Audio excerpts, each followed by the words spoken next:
These days, many Christians, especially college-age students, find their faith in God and the Bible questioned, if not downright assaulted. Sometimes they'll have a professor that's going to outright challenge why they believe what they believe and say, look, what you believe is actually a fairy tale. Not so, according to 3 of the world's top biblical experts, who told CBN News there's good reason to have faith in your faith. The faith is very, very defendable. That's why it's lasted for 2,000 years. They point to how even respected non-believers wrote about Jesus. 16 total historians, apart from the scripture, everything else, that reference Christ. Almost everything about Christ we can find out without ever going to the New Testament. The fact is, surviving manuscripts we have for almost any ancient writings were produced hundreds of years after those original writings. Jonathan Morrow tells students at the Impact 360 Institute there's more evidence that Jesus lived than Julius Caesar, yet no one doubts Caesar existed.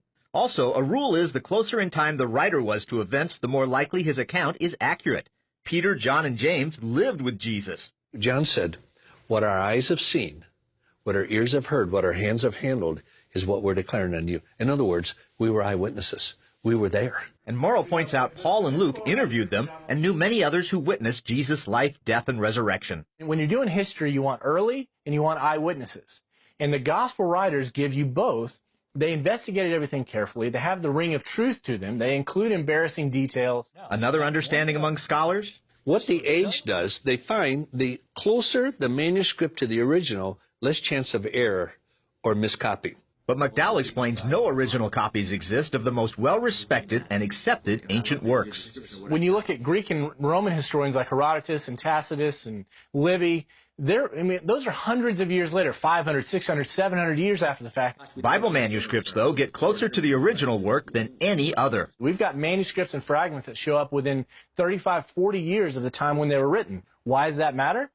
It means there's not enough time for error in mythology to corrupt the message of what's going on there. Second, the more manuscripts you have, the easier it is to reconstruct the original. Here, the surviving ancient copies or pieces of the Bible way outnumber all others. 66,420 some manuscripts and scrolls. McDowell says second place is Homer's The Iliad with just 1,800. We do trust Homer. How much more so should we trust the New Testament documents? With so many more copies, no surprise there'd be occasional errors. And critics claim there are some 400,000 mistakes or variants in the Bible.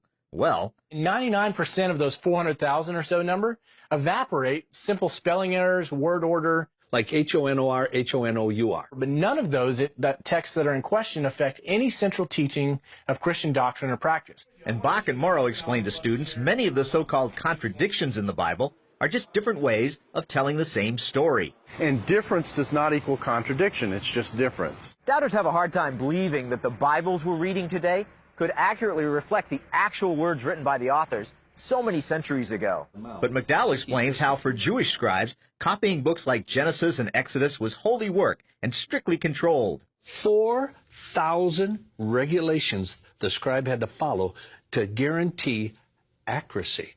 Monks had tight rules for copying as well.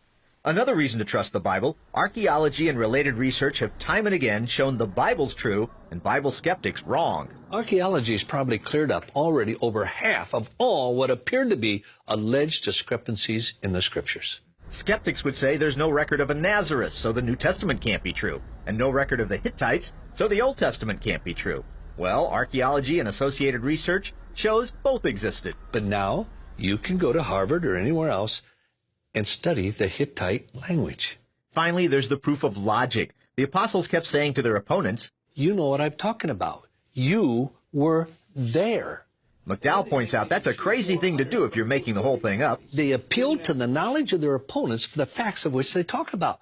To me, that's one of the best tests of truth historically. Bach asked what better proof the earliest disciples weren't making it all up than the fact they almost all were martyred for it. You don't die knowingly for something that you know you made up. Paul Strand, CBN News.